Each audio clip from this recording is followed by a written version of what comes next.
శ్రీమాత్రే నమ. జయ గురు దత్తాత్రేయ నమ.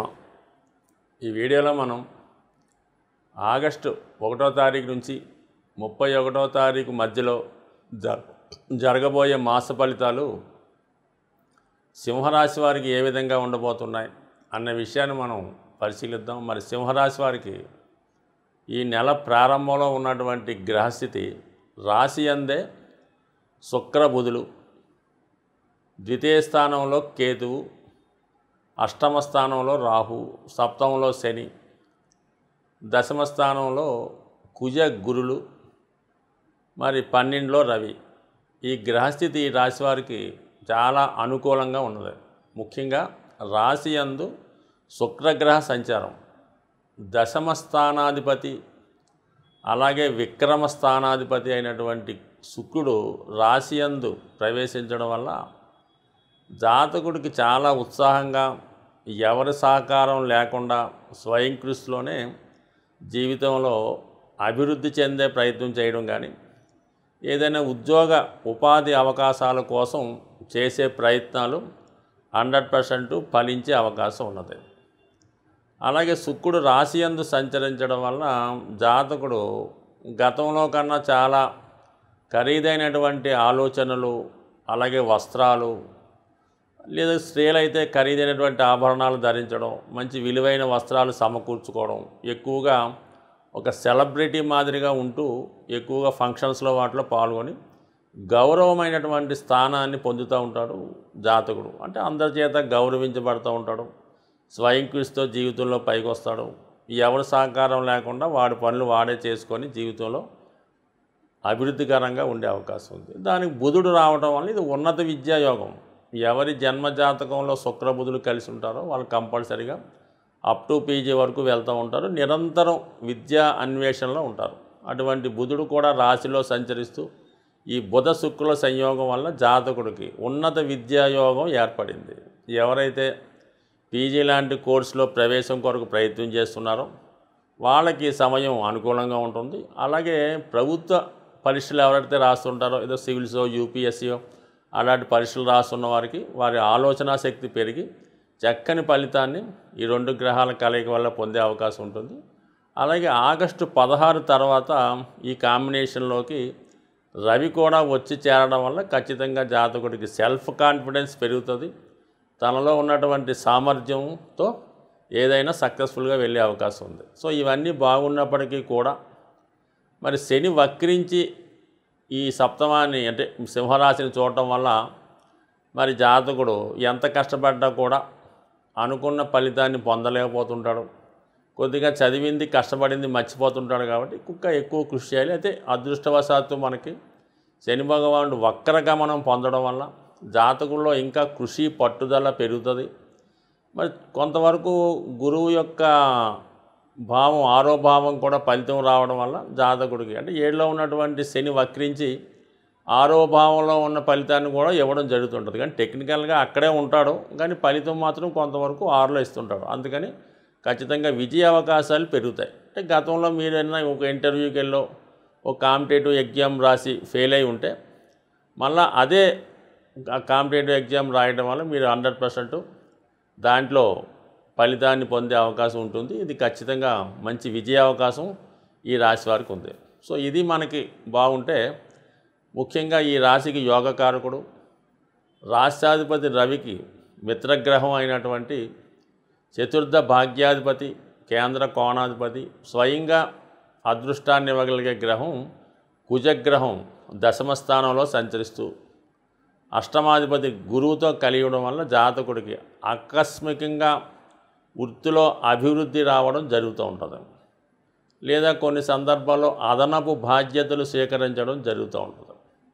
అలాగే ప్రస్తుతం ఉన్నటువంటి ఉద్యోగాన్ని విడిచిపెట్టి వేరే స్టేటస్లో ఉన్నటువంటి ఉద్యోగంలో ప్రవేశించడం జరిగే అవకాశం ఉంది. ఇది ముఖ్యంగా ప్రభుత్వ ఉద్యోగులకి, అది కూడా యూనిఫారం వేసుకున్నటువంటి పోలీసు, ఎక్సైజు, సెక్యూరిటీ సంబంధించినటువంటి డిపార్ట్మెంట్లో ఉన్న వాళ్ళకి మాత్రం ఖచ్చితంగా మంచి పదవి ఉన్నతి, వాళ్ళ యొక్క స్టేటస్ కూడా పెరిగే అవకాశం ఎక్కువగా ఉంది. జాతకుడు కూడా చాలా సమర్థవంతంగా ఎవరిని లెక్క చేయకుండా చాలా కష్టపడి పనిచేసే అవకాశాలు కూడా ఎక్కువగా ఉన్నాయి కాబట్టి, అలాగే నూతన ఉద్యోగ ప్రయత్నాలు చేస్తున్న వాళ్ళకి, అది గవర్నమెంట్లో కానీ లేదంటే ఏదన్నా ఈ పోలీస్ డిపార్ట్మెంట్ వాటికి సంబంధించింది కానీ, లేదంటే సెంట్రల్ గవర్నమెంట్ సంబంధించిన దాంట్లో కూడా ఖచ్చితమైన అవకాశాలు ఉన్నాయి కాబట్టి, మరి ఈ సమయంలో ప్రయత్నం చేయడం వల్ల కూడా మీకు మంచి సక్సెస్ వచ్చే అవకాశం ఉంది. సో ఇవన్నీ చాలా అనుకూలంగా ఉన్నాయి.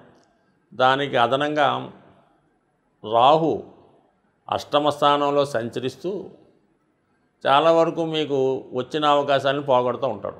దానికి ఇప్పుడు రాహు కూడా శని యొక్క నక్షత్రం మీద మారడం, శని భగవానుడు కూడా ఈ వృత్తి స్థానం మీద ప్రభావం చూపడం వల్ల మరి ఖచ్చితంగా జాతకుడు ఈ నెలలో ఉద్యోగ ప్రయత్నం మాత్రం 100% ఫలించే అవకాశం ఉంది. కానీ చాలా వరకు పనులు చివరిదాకా వచ్చి ఎవరికైతే ఆగిపోతున్నాయో వాళ్ళు ఈ వారంలో ఆదివారం రోజు ఒక 9 తమలపాకులు తీసుకోవడం, 9 తమలపాకులు తీసుకొని 9 అరటిపళ్ళు, అంటే బాగా ముగ్గిన అరటిపళ్ళు 9 తీసుకొని ఏదైనా హనుమాన్ ఆలయంలో స్వామికి సమర్పించి, అలాగే మీరు అతి వేగంగా చేయగలిగితే ఒక 9 ప్రదక్షిణలు చాలా వేగంగా చేసే ప్రయత్నం చేయండి.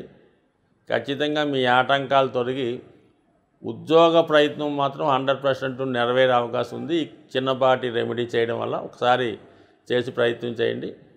లేదు మనకి టెంపుల్ అందుబాటుగా లేదనుకున్నవారు మామూలుగా గృహంలో కూడా ఈ 9 తమలపాకులు 9 అరటిపళ్ళు ఆంజనేయ స్వామి ఫోటో దగ్గర పెట్టి నమస్కరించి, అది ఎవరైనా కష్టపడుతున్న వాళ్ళకి, శ్రామికంగా కష్టపడుతున్న వాళ్ళకి మరి వాళ్ళకి ప్రసాదంగా పంచిపెట్టడం వల్ల కూడా మీకు తొందరగా ఉద్యోగ ప్రయత్నం ఫలించే అవకాశం ఉంది. సాధారణంగా ద్వాదశ రాశుల వారికి కూడా ఎక్కువ సమస్యలు అన్నది రుణ సమస్యలు ఎక్కువగా ఇబ్బంది పడడం జరుగుతూ ఉంటుంది. ఆ రుణ సమస్యల పరిష్కారానికి మరి ఈ నెలలో మీకు చాలా సక్సెస్ఫుల్గా 100కి 100% జరిగే రెమెడీ ఒకటి మీకు చెప్పడం జరుగుతుంది. అది జాగ్రత్తగా మీరు చేయడం వల్ల ఈ రుణ సమస్యల నుంచి బయటపడే మార్గం కనబడుతుంది. దానికి ఏం చేయాలంటే మీరు మంగళవారం రోజు సింధూరం, అంటే మామూలుగా ఒక మంచి సింధూరం ట్రై చేసుకోవాలి. మనకి మామూలు చిన్న చిన్న పూజా స్టోర్లో దొరికే కల్తీ సింధూరం కాకుండా కొద్దిగా ఫేమస్గా ఉన్నటువంటి దాంట్లో షాపుల్లో మంచి సింధూరం అన్నది లభిస్తూ ఉంటుంది. దానికి అంటే మీరు మనం చేయట్లేదు, ఆ టెంపుల్లో పూజారి గారికి ఇవ్వడం వల్ల ఆ సింధూరంకి మామూలుగా ఈ సంపంగి నూనె అని, మల్లె నూనె అని బాగా మంచి స్మెల్ వచ్చే ఆయిల్స్ ఉంటాయి. దొరికితే చామంతి నూనె, లేదంటే మల్లె మొగ్గల నుంచి తయారు చేసిన నూనె, లేదంటే సంపంగి నూనె, అది కొంతవరకు కొంత ఖరీదైనా కూడా ఎంతైతే మరి ఆంజనేయ స్వామి యొక్క విగ్రహం ఉంటుందో ఆ విగ్రహానికి చక్కగా ఈ సింధూరం, ఆ సుగంధ తైలం కలిపి మొత్తం లేపనంలా చేస్తారు. మనకి ఇక్కడ ఆంధ్ర తెలంగాణ ప్రాంతంలో అయితే దాన్ని అభిషేకం అంటారు. ఆ విధంగా సింధూరంతో ఈ తైలం కలిపి ఆంజనేయ స్వామి విగ్రహానికి సంపూర్ణంగా అలంకరించడం వల్ల, అలంకరించిన తర్వాత తమలపాకుల మాల స్వామికి అర్పించడం వల్ల ఖచ్చితంగా మీకు దాని తర్వాత ఏం చేయాలంటే మీరు అది ఆలయమైనా బయట ఉన్నటువంటి ఆంజనేయ స్వామి ఆలయమైనా 108 ప్రదక్షిణలు చేయవలసి ఉంటుంది. ఎలాగా? చాలా అతి వేగంగా ఆంజనేయ స్వామి ఎంత వేగంగా ప్రయాణిస్తాడో మీ యొక్క ఓపికను బట్టి 108 ప్రదక్షిణలు అతి శీఘ్రంగా చేయడం వల్ల మీలో ఒక శక్తి ఆవహించి రుణ సమస్యలు ఉన్న వాళ్ళకి రుణ సమస్యలు తీరే మార్గం కనబడుతుంది. అలాగే ఉద్యోగ ప్రయత్నం కూడా దీనివల్ల ఫలించే అవకాశం ఉన్నది. సో ఇది స్త్రీలకు కొంతవరకు ఇబ్బందికరంగా ఉంటే, స్త్రీలైతే పౌర్ణమి రోజు